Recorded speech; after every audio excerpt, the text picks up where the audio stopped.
For anyone who has stepped into the paranormal world, some names are more than just whispers. They are symbols. They are challenges. Waverly Hills Sanatorium was among the greatest, the most terrifying of these symbols.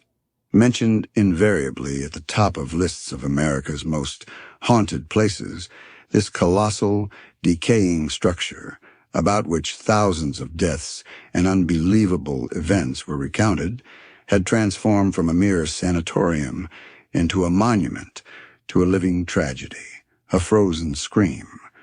Just as Myrtle's plantation held a Gothic horror and cursed magnolias, Salem bore the historical curse of the witch hunt, or Alcatraz carried the despair ingrained in its prison walls. Waverly Hills, on its own scale, was the embodiment of isolated illness, medical cruelty, and mass death. The claims that the unspeakable agony, the unending suffering, and the energy of countless restless souls still echoed in its corridors, still looked out from its windows, finally persuaded me to become a guest within this eerie place for a single night. The road leading to the sanatorium was desolate, winding, and unsettling in the Kentucky countryside. The dense forest surrounding it looked even thicker and more threatening in the night's darkness, as if protecting the building from the outside world or preventing those within from escaping. When the structure first appeared in the distance, it took my breath away. It loomed like a massive Gothic castle, but this grandeur was mingled with decay, crumbling plaster, empty, broken windows, and a deep, suffocating gloom that hung over it. The windows in the darkness looked like empty eye sockets. As I parked my car and stepped out, the air suddenly dropped. The cold air filling my lungs was biting, as if it was a coldness radiating from the building itself. Walking towards the building, I heard a high-pitched metallic sound from a distance, seemingly coming from the structure itself, something I couldn't quite place, as if something was being dragged. As I approached the facade for a moment, in one of the second-floor windows, I thought I saw a pale, motionless figure standing inside. I shone my flashlight that way, but was met only with dark emptiness. Maybe it was a trick of the light, I told myself, but the unease, the weight within me was growing. The staff, accustomed to the nightly tours, seemed somewhat desensitized, perhaps even a little mysterious as usual. When we got our tickets and stepped inside, the door groaned shut behind us, severing our connection to the outside world. The first thing that hit me was the air itself. Despite the cool autumn air outside, it was utterly freezing inside. Such a cold that it penetrated not just my skin, but my bones, my core, burning my lungs with every breath. This cold wasn't merely physical. It was as if it was the coldness of the thousands of dead souls ingrained in the walls. In the air, mingled with the smell of old dust, mold, and rusted metal, was an indefinable, sharp, stale odor. It resembled hospital disinfectant, but was far more unsettling, as if mixed with death and sickness. The sounds within the building are footsteps, faint creaks from afar. The building's own groans echoed in the vast, empty corridors, as if the building was speaking to us or listening to our sounds. I joined the night tour. Our guide, his flashlight beam cutting through the dim corridors, began recounting the sanatorium's grim history. The tuberculosis epidemic in the early 20th century, the desperate patients caught in the grip of the White Death, the inadequate and often painful treatment methods of that era. 10 of thousands of people died here, the guide said, his voice echoing off the cold walls. The accuracy of that number was perhaps debated, but it was certain that thousands of agonizing last breaths were drawn within these walls.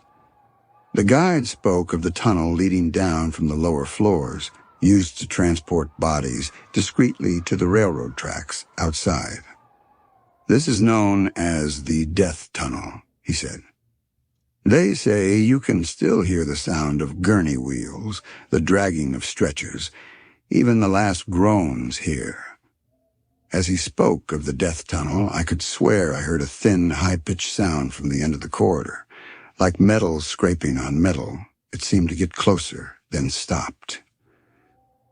The patient rooms on the lower floors bore the marks of time and abandonment. Peeling paint, rusted heaters, empty frames. Each room felt like a silent witness to a life ended, forgotten. Walking past one room, I heard a faint, broken coughing sound from inside. I stopped and listened. The sound ceased. When I asked the guide, he said in a low voice, "They say you can still hear the cough of an old patient here." Passing another room, I felt a slight tremor beneath my feet and heard a noise from the adjacent wall, like something heavy had been dropped violently inside. I peered in. The room was empty. But the moment I stepped inside, a pungent, putrid odor hit my nostrils. It lasted only a second, then vanished. Moving up to the higher floors, the atmosphere grew heavier, the cold intensified, and that stale hospital smell became more pronounced. As we approached the 5th floor in particular, the guide told us this was where the child patients were kept and was one of the most active floors for paranormal activity. They reported hearing child laughter, crying, and footsteps running here, he said. He also spoke of room 502 and a tragic incident that occurred there, legends of a nurse or patient suicide. As we stepped onto the 5th floor, the energy shifted. The air here felt heavier, more melancholic, and at the same time filled with a strange, unsettling, almost childlike energy. I could swear I heard a faint, joyless sound of children laughing from a distance. The sound didn't echo in the corridors, it just was there, then suddenly stopped. For a moment I saw a small, blurry shadow darting quickly down the end of the corridor. It looked like a child. When we entered room 502, it looked similar to the others, but carried an unspeakable weight. As the guide recounted the room's story, the temperature near the window suddenly dropped several degrees, and I felt a cold touch on my arm, as if by an icy hand. I turned quickly. No one was there. When the guide finished his story, I heard a muffled, broken hirilti sound coming from the corner of the room, as if someone was drawing their last, painful breath. The sound was very close inside the room, then slowly faded. In that moment, I felt that Waverly Hills wasn't just a building, but a living entity that had trapped within it the last, agonizing breaths of thousands. As the night progressed, the experiences became more direct and terrifying. Entering the more isolated, dilapidated parts of the building, the sounds became clearer and the paranormal events became more physical. Standing in an old kitchen area, I heard sounds of metal, pots and pans clanking from a distance, as if invisible cooks were still at work. Passing one door, it suddenly slammed shut with a violent bang. There was no wind, no visible cause, it just closed. Walking down a corridor, the door to an empty room beside us slowly creaked open. I peered inside. The room was dark, but a wave of intense cold air hit my face from within, as if someone was waiting inside. My body trembled uncontrollably as we approached the morgue section. The coldness of the air was unbearable, as if it was filled with the dead themselves. The putrid, sweet hospital smell was at its most intense here, utterly nauseating. Looking at the empty autopsy tables for a moment, I thought I saw a human-shaped bulge on one of the tables covered by a white sheet. When I blinked, it was gone. Just then, from the corner of the room, I heard muffled sounds, as if someone was struggling painfully to breathe. The sounds intensified, turning into the terrifying sounds of a person's last moments of struggle. For an instant, in the mist in the middle of the room, I thought I saw a translucent, flickering figure gasping for air, and I recoiled in terror. The figure's face was indistinguishable, but its desperation was palpable. After the morgue, the guide led us down to the lower floors, into the less-known, narrower corridors that felt like service tunnels. This area was colder, damper, and more cramped than the main floors. The air was so heavy, the smell of rust and mold burned my lungs with every breath. As we walked down one corridor, in the area lit by our flashlights, I saw the wheel of an old rusted gurney standing on the floor, slowly spinning on its own. We all stopped, staring. The wheel turned with a creak, then stopped. Just then, from the end of the narrow corridor came a deafening thud, as if someone had slammed a heavy object violently against the wall. We looked towards the sound, but there was only darkness and the bend in the narrow corridor. In that moment, the light from one of our flashlights caught a dark, glistening stain on the wall, resembling dried blood. Seconds later, the stain faded and vanished. This building was alive, and it was showing us the most horrifying moments of its past, over and over. Late into the night, it was time to descend into the place I feared most, the death tunnel. The narrow, dark, damp tunnel. It felt like the building's underground artery, but this artery carried not life, but death. As we went down, the cold intensified, the air grew heavier, and that stale odor burned my nostrils. When we reached the middle of the tunnel, even the light from our flashlights felt swallowed by the darkness. It was then that I heard it. The heavy, creaking sound of wheels coming from above the tunnel, from the building's ground floor. It sounded like a gurney cart.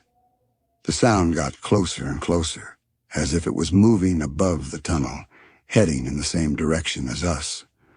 Then, mingled with the sound of wheels, came a sound like metal scraping on metal, followed by a muffled, painful groan, as if someone was being dragged down.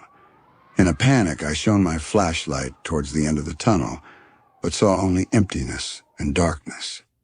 Just then, I heard that sickening, terrifying sound coming from the depths of the tunnel, as if someone was scraping the wall with their fingernails. The sound was so real, it felt like the narrow walls of the tunnel were closing in on me. For an instant, inside the tunnel, right in front of me, a shapeless, jet-black shadow appeared and swiftly slid towards the end of the tunnel. When we returned to the 5th floor, the atmosphere was even more tense. The children's laughter sounded clearer, but even more joyless, as if they were using laughter to mask their pain. Passing room 502, I could swear I heard sobbing from inside. It was a woman's voice, filled with pain and despair. From one of the rooms, suddenly, came the sound of a wooden toy, perhaps a ball, hitting the floor, then bouncing away, then silence. Looking into another patient room, I saw the old wooden rocking chair in the corner rocking slowly back and forth on its own. The chair creaked, as if an invisible person was sitting on it. As I approached the room, the rocking stopped. In the air, beneath that stale hospital smell, a faint, sweet scent of perfume appeared and vanished, as if an old nurse had just passed by. What I had experienced in the last few hours were not events that could pass through the sieve of logic, that could be explained away. This building was alive, and it was projecting the pain, the anger, and the despair it held within. Standing in a corridor, breathless, waiting, I suddenly felt a sharp pain on my neck, as if someone had scratched me with fingernails. I reached up to my neck. There was a thin, warm scratch there. At the same moment, I felt a presence surrounding me, unseen but giving the sensation of being touched. It was pushing me, urging me to leave. As the tour ended, dawn was breaking. Stepping outside Waverly Hills, breathing in the clean, crisp autumn air felt like a blessing. But looking back at the building's colossal, cursed silhouette one last time, I felt that something had definitely changed. I wasn't just tired, scared, or psychologically shaken. It felt as if a part of my soul had stayed trapped within those cold, decaying walls, in the death tunnel on the 5th floor, along with the screams, coughs, and groans of thousands of souls. The sounds I had heard, the shadows I had seen, the cold and touches I had felt, that repulsive smell. They were no longer just stories or paranormal claims. They were living, painful realities etched into my being. The breath of Waverly Hills had pulled me in that night and would never fully let me go. That door had opened for me, and I knew that the building's shadow, the echo of those thousands of souls, the energy of that death and suffering, would follow me wherever I went. That living history had become a part of me, and I would carry the weight of that legacy forever.